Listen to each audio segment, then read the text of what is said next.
Well, on Wednesday the 27th of February, as the frost began to set in for the night, I joined a group of interested people who gathered in the Berwickshire High School in Duns, and once the main speaker started, any consideration of the winter outside was swept away as our thoughts were transported to Uganda. A local lady, Sheila Sim, had worked with local and national Fairtrade representatives to enable Ugandan coffee grower Justine Watalunga to speak to the public as part of her Scottish tour during Fairtrade Fortnight. Lamont MSP for Ettrick, Roxburgh and Berwickshire, who has been closely involved with Fairtrade, shared the floor to provide a wider perspective. Justine began by outlining the process of growing coffee and preparing the beans for export, and throughout her informative presentation it was abundantly clear that her involvement with the Fairtrade scheme has transformed both her personal life and that of her community. The guaranteed fair price for producers like herself and the premium payments have brought a degree of stability into what had previously been an uncertain situation where growers were pretty much at the mercy of the middlemen exporters who aimed to source the coffee for as little as possible in order to maximise their own profits. Working cooperatively, Justine and the other growers make collective decisions regarding how to spend their community premium for the greater good. So far, they have been able to allocate funds to local school and bridge building projects and have plans to further improve education facilities with the creation of a computer education service. She explained how involvement with Fairtrade has empowered women growers such as herself and has made it possible for them to strengthen their collective working rights. Fresh from an announcement that Scotland has been granted Fairtrade nation status, John Lamont explained more about the role that organisations, towns and countries can play through gaining Fairtrade accreditation. An informative question and answer session followed John's input, which allowed Justine to offer further insights into her life and work, and when I spoke to her later I established that she has been involved with Fairtrade for around 4 years, and it's clearly transformed her life for the better. The evening provided a wonderful opportunity to gain an insight into a different world, and there was also a chance to taste some of her product afterwards, alongside displays of a range of other Fairtrade produce, much of which had been brought along from under the sun in Kelso.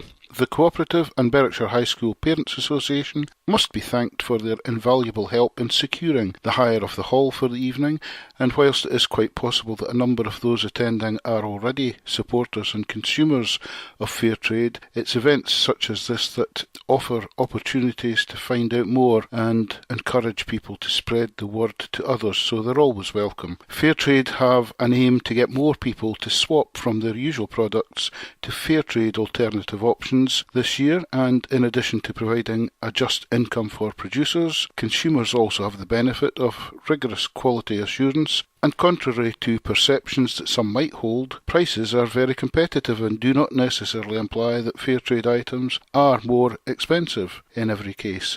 Against the background of the revelations surrounding the food chain for processed meat products, I found it encouraging to hear about one supply source that is stringently audited to ensure quality assurance at all stages. Afterwards, I caught up with Sheila Sim, the lady who organised the event, as she served me a coffee. Hi Sheila, that looks like a very nice cup of coffee there. We've just been hearing about it. Can I try one? Yes, what would you like in it? Just black as it comes. Right. And how do you feel tonight's gone? I think it's gone very well. Justine spoke beautifully about her, about the way Fairtrade affects her community and how much help it is to them. And it was really from her heart.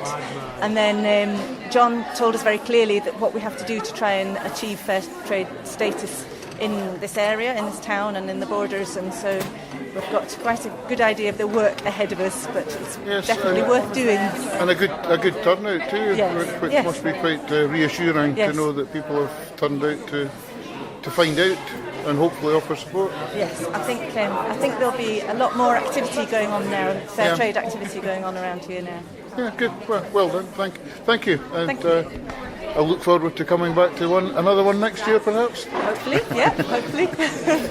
And as I enjoyed the marvellous coffee, it gave me a chance to catch up with John Lamont, MSP. Good evening, John Lamont, MSP for Roxburgh in Berwickshire. Ettrick, Roxburgh. Roxburgh in Berwickshire. I'm showing my lack of ability to keep track of things. Boundaries. It was nice to hear you speaking tonight, being very informative. How do you feel tonight has gone with regard to promoting fair trade?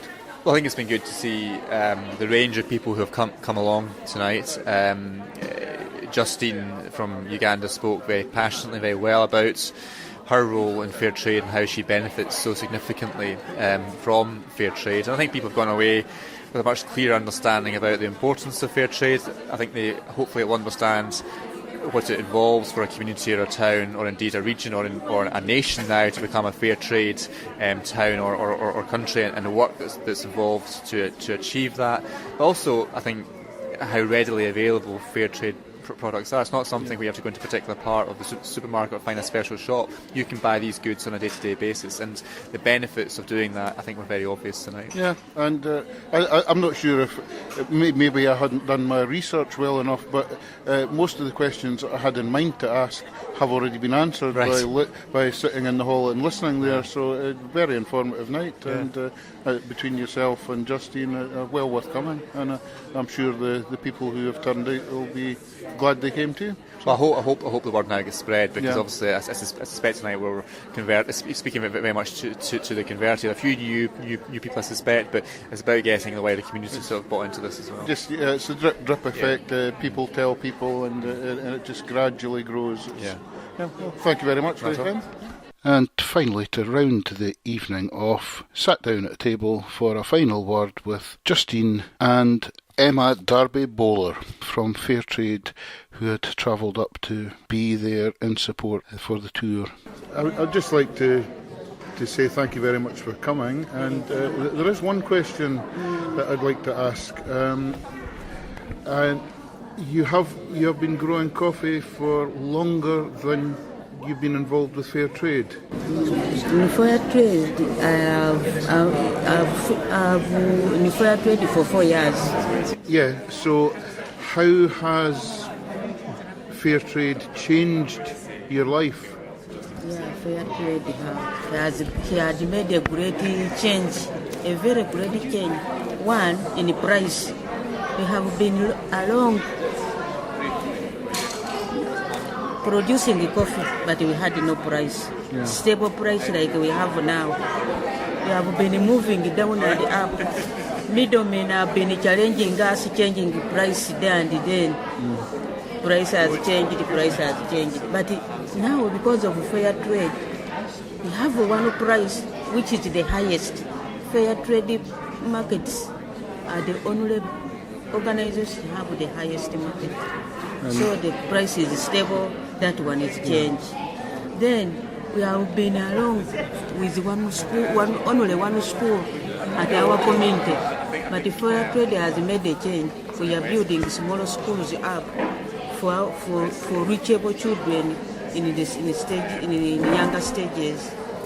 We have been, as myself with my women, we have developed an orphanage school. We have all along looking for these children suffering. We pity for them, but nothing we can do for them. We cry for them, but nothing is done. But because of fair trade, has managed us to make at least a school, to gather them daytime, at the evening they go back home.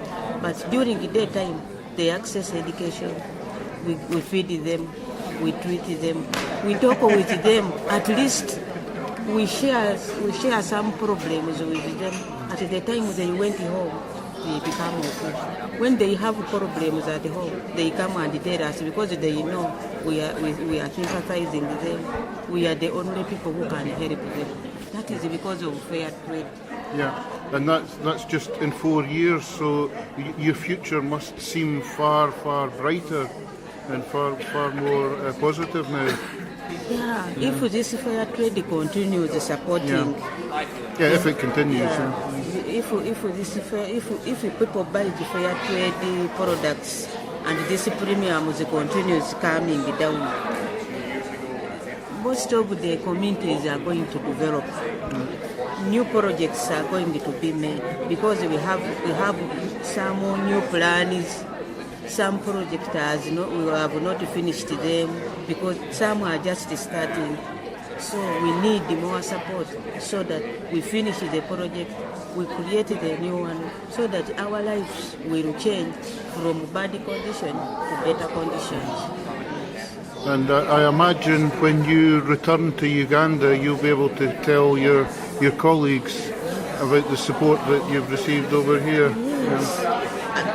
My work to go back again, tell my colleagues what I have told you here. Yeah. I have to go back to tell them about the quality, to maintain quality. I have to go back, and the way you have hosted me, the way people have been listening to me, the way people have been promising to take the message.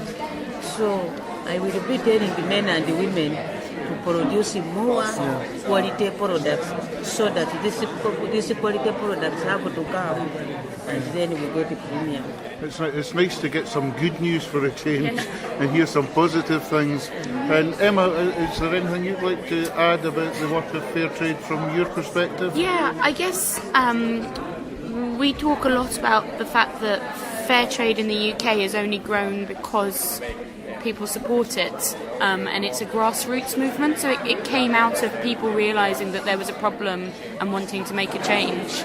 And it's really great to come to places like this because we then see that actually, it's not finished. There are still people who are getting involved in Fairtrade just now, starting to learn about it, and it's only through people today who can then go on and tell their friends and family that they've spoken to Justine, they've seen the difference that Fairtrade makes.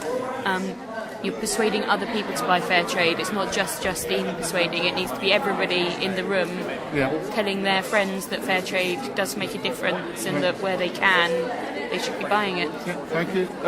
A difficult question now, perhaps. Yeah? Justine mentioned the middlemen. Yes. I'm wondering, has there been any negative reaction from middlemen and exporters who might feel that their profits are being threatened by Fairtrade?